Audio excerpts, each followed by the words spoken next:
அன்பார்ந்த இறைமக்களே, கிறிஸ்துவின் மறுப ஜெபக்குழுவின் வாயிலாக என்று உங்களை சந்திப்பதில் நான் பெரும் மகிழ்ச்சி அடைகிறேன். மக்களை சந்தோஷமாக இருக்கீங்களா? நிறைவாக இருக்கீங்களா? மகிழ்ச்சியாக இருக்கீங்களா? மன அமைதியாக இருக்கீங்களா? எது நடந்தாலும் நன்றி சொல்கிறீங்களா? மக்களே, எது நடந்தாலும் நன்றி சொல்லும்போது ஆண்டவர் நம்மளோடு இருந்து அனைத்தையும் நிறைவுபடுத்துகிறார். என்னால் சொல்ல முடியாதான் இல்லையா? எப்படிங்க சொல்ல முடியும்? எது நடந்தாலும் துன்பங்களும் துயரங்களும் வேதனைகளும் பாடுகளும் நோவுகளும் நொடிகளும் எங்களை சூழ்ந்து நிற்கும்போது நாங்கள் எப்படி சொல்ல முடியும் என்று நீங்கள் நினைக்கலாம். நன்றி சொல்லி தான் பாருங்களேன். அவருடைய அற்புதங்களையும் அதிசயங்களையும் காணும்படி செய்வார். இன்று அவர் நமக்கு என்ன இறைவார்த்தை தருகிறார் பார்ப்போமா? திருத்தூதர் பவுல் எபிரேயருக்கு எழுதிய திருமுகம், அதிகாரம் 2, இறைவார்த்தை 9-11 முடிய.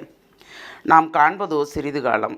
வானதேவரை விட சற்றே தாழ்ந்தவராக்கப்பட்ட இயேசுவையே அவர் துன்புற்று இறந்ததால் மாட்சி மாண்பும் இருக்க முடியாக சூட்டப்பட்டதை காண்கிறோம். இவ்வாறு கடவுளின் அருளால் அனைவருடைய நலனுக்காகவும் இவர் சாவுக்கு உட்பட வேண்டியிருந்தது. கடவுள் எல்லாவற்றையும் தமக்கென்றே தாமே உண்டாக்கினார். அவர் மக்கள் பலரை மாட்சியில் பங்குகளை அழைத்து செல்ல விரும்பிய போது அவர்களது மீட்பை தொடங்கி வழிநடத்துவோரை துன்பங்கள் மூலம் நிறைவாக்கியுள்ளார். இது ஏற்ற செயலே. தூய்மையாக்கிறவர் தூய்மையாக்கப்படுவோர் அனைவருக்கும் உயிர் முதல் ஒன்றே. இதனால் இயேசு இவர்களை சகோதரர் சகோதரிகள் என்று அழைக்க வெட்கப்படவில்லை. Praise the Lord. இயேசு நமக்கு சகோதரர் தான் இல்லையா? தூய ஆவி நமக்கு நண்பர் தான், நல்ல ஆலோசகர் தான் இல்லையா? அப்போ ஆண்டவருடைய திருப்பெயரால் நமக்கு வருகிறவர் ஆசி பெற்றவர் என்று சொல்லுகிறோம் இல்லையா? அது ஆண்டவருடைய நாமத்தை அவர் கொண்டுட்டு வருகிறார். மனிதர் உலகில் என்னென்ன பாடுகள் துன்பங்கள் படுகிறார்கள் என்பதை அவர் அனுபவிக்க வருகிறார். இறைமகனாகிய இயேசு எவ்வளவு பாடுகள் பட்டாலும் ஒரு பொழுதாவது அவர் முறுமுறுத்ததே கிடையாது. அவர் அதிக நேரம் பாருங்கள் தனிமையாக இருந்து ஜெபிக்க பார்த்துருக்குறோம் இல்லையா?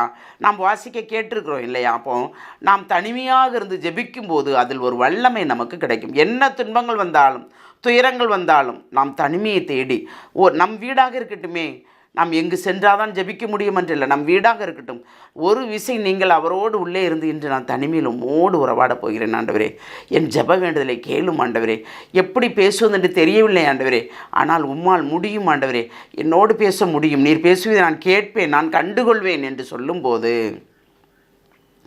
கண்டிப்பாக அவர் நம்மளோடு உறவாடுவார். என்றால் நமக்கு மீட்பை தருவதற்காகவே அவர் வந்தார். தந்தையின் விருப்பப்படி நாம் தூய்மையாக இருக்கும்போது தூய்மையாக்கப்பட்டவர்கள் அனைவரோடும் சேர்ந்தே அவர் நம்மளை வழிநடத்துகிறார். நம்மளுடைய தூய்மை முதலில் முக்கியம் இல்லையா? ஆன்மா தூய்மை. அந்த ஆன்மா தூய்மை இருந்தால் தான் அவர் நம்மளோடு வாழ முடியும். நம் வீட்டில் அந்த ஆன்மா தான் அவர் வீடு, அதில் தான் அவர் தங்க வேண்டும். அவர் தான் அதில் நல்ல ஆலோசகராக இருந்து நம்மளுக்கு வழிநடத்தி ஒவ்வொரு ஆலோசனை கொடுத்து நம்மளை பாதுகாத்து பலப்படுத்த வேண்டும். அப்போது அவருக்கு நாம் கீழ்ப்படியும் போது நாம் அனைத்தையுமே பெற்றுக்கொள்ளலாம். கிடைக்காது ஒன்றுமே இல்லையே, எல்லாம் கிடைக்கும் அவரிடம் இருக்கும்போது. அவரோடு நாம் இணைந்து நடக்கும்போது எல்லா வகையிலையும் அவர் நம்மளை வழிநடத்துவார். அந்த ஒரு எண்ணம் மட்டும் நமக்குள் இருந்தால், என்னோடு இயேசு இருக்கிறார் எனக்கென்ன என்று நாம் இருக்கும்போது கண்டிப்பாக எல்லாமே நிறைவாக நடக்கும். இந்த இறை ஆசிரியை கேட்போமா? அன்பின் பரலோக பிதாவே, நித்தமும் காத்து வழி நடத்துவோர் நீர். எங்களுக்காக உம் மகனை தந்தீர் ஆண்டவரே. நாங்கள் உம் மகனோடு இணைந்து நடக்கும்படியும் உங்கள் மகனுக்கு செவிசாய்க்கும்படியும் தேவரே எங்களை ஆசீர்வதிக்க வேண்டும். இதுகால் வரைக்கும் எப்படி இருந்தோம், எந்த நிலையில் இருந்தோம் என்று நாங்கள் அறியாதிருந்தோம் ஆண்டவரே. ஒவ்வொரு நாளும் இறை வார்த்தையின் மூலம் நீர் எங்களை தெளிவுபடுத்துகிறீர் ஆண்டவரே. அந்த தெளிவு எங்களை நிறைவாக வழிநடத்தவும் செயல்படவும் செய்ய வேண்டும் என்று உம்மை இறைஞ்சி மன்றாடுகிறோம். எங்கள் ஜெபம் கேட்கும் நல்ல பிதாவே. ஆமேன், ஆமேன், ஆமேன்.